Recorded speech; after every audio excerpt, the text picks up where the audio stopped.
नमस्कार दोस्तों, जय जोहार। मैं कौशल तिवारी और बिहनिया संजय में आपका स्वागत है। छत्तीसगढ़ में कानून व्यवस्था की स्थिति किस कदर बदहाल है और छत्तीसगढ़ अपराध को लेकर किस तरीके से जंगल राज में तब्दील हो रहा है, इसकी बानगी तो खुद मुख्यमंत्री विष्णुदेव साय ने तब दे दी जब उन्होंने कलेक्टर एसपी कॉन्फ्रेंस में पुलिस अधिकारियों को न केवल फटकार लगाया बल्कि ट्रांसफर तक किए, हटाए गए कुछ एसपी और कलेक्टर को। लेकिन लगता है कि गृह मंत्री विजय शर्मा से गृह विभाग संभलने का नाम ही नहीं ले रहा है और इसकी बानगी कल कवर्धा में तब देखने को मिली जब ग्रामीणों की दादागिरी का सामना खुद एसपी को करना पड़ा।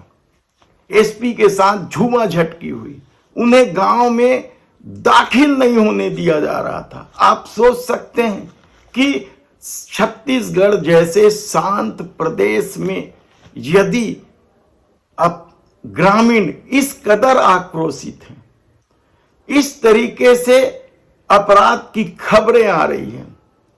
दिन दहाड़े राजेश ज्वेलर्स की दुकान में यदि 6 करोड़ से अधिक की डकैती हो जाती है, जगह जगह चाकूबाजी हो रही है और अब तो डीजे को लेकर नियम बनाने के बाद भी यदि कान फोड़ू डीजे लोगों की जान ले रही है या लोगों को आत्महत्या के लिए मजबूर कर रही है, तो फिर क्या सचमुच छत्तीसगढ़ जंगल राज में तब्दील होने लगा है? बेहद ही मुश्किल भरा सवाल है, क्योंकि छत्तीसगढ़ बेहद ही शांत प्रदेश है और जब से डबल इंजन की सरकार सत्ता में आई है, 9 महीने हो गए, अपराधियों के हौसले बुलंद हैं। जादू टोने के नाम पर पिछले दिनों 4 लोगों की हत्या हुई थी जिले के कसडोल थाना क्षेत्र के गांव छरछेद में, और उसके बाद कल सुकमा में भी हो गई। 5 लोगों की हत्या कर दी गई, इसमें एक पुलिस वाला भी है मृतकों में। आप सोचिए कि कहां पुलिस का भय है। जिस तरीके से विष्णुदेव साय ने कलेक्टर एसपी कॉन्फ्रेंस में कहा था कि पुलिस वालों का हाथ लोहे का होना चाहिए, कहां है? किस तरीके से स्थिति बिगड़ते जा रही है। कवर्धा जिले के रेंगाखार थाना क्षेत्र में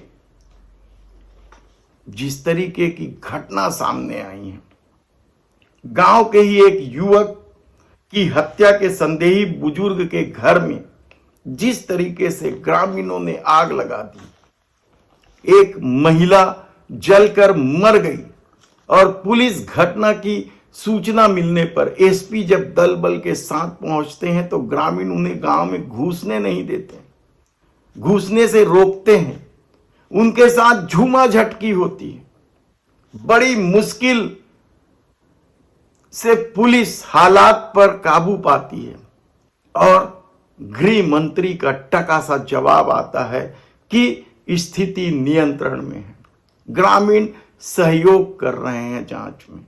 यानी आप सोचिए कि क्या स्थिति, और इसे लेकर कांग्रेस ने क्या कहा, ये पहले सुन लीजिए। चाकूबाजी हुई थी कल, जब फ्लैग मार्च निकाला गया था तब भी चाकूबाजी हुई। निश्चित तौर पे पूरे प्रदेश में कानून का राज समाप्त हो चुका है। मुख्यमंत्री जब विपक्ष कानून को लेकर लगातार आंदोलन कर रहा है, विधानसभा का घेराव हुआ, उनके निवास का घेराव हुआ, तब मुख्यमंत्री कलेक्टर और एसपी की कॉन्फ्रेंस लेके कानून व्यवस्था को दुरुस्त करने की बात करते हैं। उसके बाद भी आपराधिक तत्वों के हौसले बुलंद हैं। दरअसल इस सरकार को यह समझ नहीं आ रहा है कि कमजोरी कहाँ है। कमजोरी यह है कि भारतीय जनता पार्टी के जो सत्ताधीश नेता हैं वो लगातार संरक्षण दे रहे हैं आपराधिक तत्वों को। आपराधिक तत्वों को जो संरक्षण दे रहे हैं उसके कारण ही कानून व्यवस्था में बेलगाम की स्थिति बनी हुई है। यदि भारतीय जनता पार्टी के नेता अपराधियों को संरक्षण देना बंद कर दे, पुलिस को उसका काम करने दें, पुलिस का जो मूल काम है आम आदमी की सुरक्षा करना, उसको करने दो, तो इस प्रकार की घटनाओं पर निश्चित तौर पर विराम लग गया। यानी कांग्रेस कह रही है, क्या वह सही कह रही है?